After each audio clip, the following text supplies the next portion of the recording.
آپ کو یاد ہوگا کہ سری لنکا 2 سال پہلے دیوالیہ ہو گیا تھا۔ تب وہاں پر ہر طرف افراتفری اور مار دھاڑ شروع ہو چکی تھی۔ لوگوں کو کھانے کے لیے روٹی اور سفر کرنے کے لیے پیٹرول بھی دستیاب نہیں تھا۔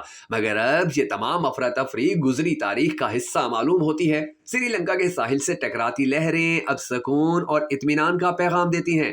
عالمی مالیاتی فنڈ یعنی IMF کے مطابق سری لنکا میں مہنگائی کی شرح 70% سے 5.6% تک آ چکی ہے، جبکہ 1.5 سالہ بحران کے بعد اب یہاں کی معیشت تیزی سے پھل پھول رہی ہے۔ سری لنکا کی شاندار و بے مثال معاشی بحالی وہاں کے صدر رانیل وکرما سنگھے کی زبردست قیادت کے بغیر ممکن نہیں تھی۔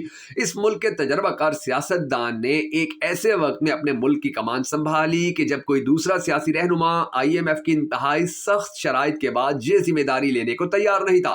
زیادہ ٹیکسوں کا اطلاق، مارکیٹ کی طرف سے طے شدہ زر مبادلہ اور ریاستی اداروں کی نجکاری سمیت دیگر اصطلاحات کے بعد سیاسی سرمایہ کے لحاظ سے مہنگائی میں اضافہ ہوا۔ لیکن رانیل وکرما سنگھے کی قائدانہ صلاحیتوں میں ایسی کیا بات تھی کہ جس نے انہیں مضبوط کرنے کے ساتھ ساتھ سری لنکا کو اس کی تاریخ کے بدترین معاشی بحران سے نکالنے میں بھی مدد دی؟ دراصل پارلیمنٹ میں کم نمائندگی ہونے کے باوجود رانیل وکرما سنگھے عالمی سطح پر کافی مؤثر تھے۔ ان کی اسی تاثر کی وجہ سے ایک بار پھر IMF سری لنکا کی مدد کے لیے میدان میں اترا۔ IMF کو رانیل کی صورت میں قابل اعتماد پارٹنر ملا، ایک ایسا پارٹنر کہ جو معاشی پالیسی کا تجربہ رکھنے والا شخص ہے اور وہ ان معاشی اصطلاحات سے گریز نہیں کرے گا جو سری لنکا کو پائیدار اقتصادی بحالی اور ترقی کے لیے درکار ہیں۔ ان کی قیادت، تجربے، حکمت عملی اور ساکھ نے انہیں اس قابل بنایا کہ وہ اقتصادی ایڈجسٹمنٹ کے سب سے مشکل مرحلے پر عمل درآمد کریں، یعنی مارکیٹ کی جانب سے طے شدہ شرح مبادلہ، جس کی وجہ سے سری لنکن روپے کی قدر ڈالر کے مقابلے میں اپنی 0.5% کم ہوئی تھی، اسے بہتر بنانا تھا۔ ویڈیو میں آگے بڑھنے سے پہلے آپ نے کمنٹ سیکشن میں ضرور بتا دینا ہے کہ آپ کے نزدیک پاکستان کے موجودہ مشکل حالات کو ختم کرنے کی صلاحیت کس پاکستانی سیاستدان کے اندر موجود ہے؟ نواز شریف، آصف علی زرداری یا عمران خان؟ میں ہوں شکیل حیدر اور آپ دیکھ رہے ہیں آپ کا پسندیدہ channel Bhakkar network videos. دوستو، سری لنکا میں آج لوگوں کو ہر چیز سستی اور بہت زیادہ مل رہی ہے۔ وہاں کاروبار چل پڑے ہیں، سیاح پوری دنیا سے سری لنکا کا رخ کرتے نظر آ رہے ہیں۔ وہاں کے بچے سکولوں میں تعلیم حاصل کر رہے اور کاروباری افراد اپنا کاروبار بڑھتا دیکھ کر خوش ہو رہے ہیں۔ ماہرین کا کہنا ہے کہ اگر سری لنکا نے یہی پالیسیاں جاری رکھی تو وہ کچھ ہی سالوں میں شاید دبئی کے قریب پہنچ جائے گا یا اس سے بھی آگے نکل جائے گا۔ مگر سری لنکا کی موجودہ حکومت کے لیے ابھی بہت سے چیلنجز منہ پھاڑے کھڑے ہیں کہ جن سے سری لنکن سرکار کو بہرحال مقابلہ کرنا ہی ہوگا۔ سری لنکا کی معاشی بحالی کے پیچھے دراصل وہاں کے سرکاری اداروں کا ایک مضبوط ڈھانچہ بھی ہے۔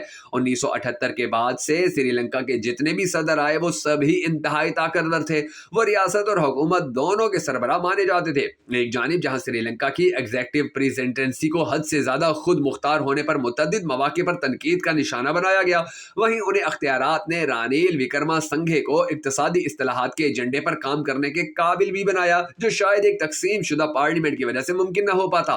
بڑے پیمانے پر کیے جانے والی ان اقتصادی ایڈجسٹمنٹ کی قیمت سری لنکا کو سماجی طور پر ادا کرنا پڑی۔ حالیہ رپورٹ کے مطابق عالمی بینک نے انکشاف کیا ہے کہ 2024 میں سری لنکا میں شرح غربت 26% ہو گئی ہے، جو کہ دیوالیہ ہونے سے پہلے یعنی 2019 میں 11% تھی۔ اس کے علاوہ نہ صرف 70% افراط زر نے معیار زندگی پر منفی اثرات مرتب کیے تھے اور بہت سے چھوٹے کاروبار مستقل طور پر بند ہوئے، وہیں سری لنکا میں برین ڈرین یعنی کاروبار یا دیگر وجوہات کی غرض سے ملک چھوڑنے والوں میں بھی نمایاں اضافہ دیکھا گیا۔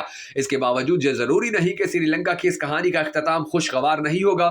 اس کے بجائے رانیل شاید شیکسپیئر کے لکھے ہوئے ٹریجک ہیرو کی طرح ہے جو عظیم شخصیت ہونے کے باوجود زوال کا شکار رہے، کیونکہ سری لنکا کو اب بھی بہت سے ایسے خطرات کا سامنا ہے کہ جو معاشی اصطلاحات پر عمل درآمد کو روک سکتے ہیں۔ سب سے پہلا خطرہ جغرافیائی سیاست ہے۔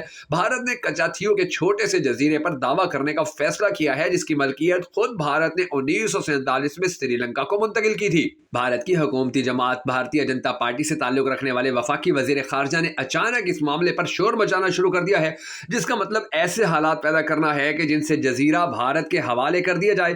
یہ ممکن ہے کہ BJP نے ایسا حالیہ الیکشن کے پیش نظر بالخصوص تمل ناڈو میں زیادہ نشستیں جیتنے کے لیے کیا ہو، جہاں وہ 2019 میں کوئی نشست حاصل نہیں کر پائی تھی۔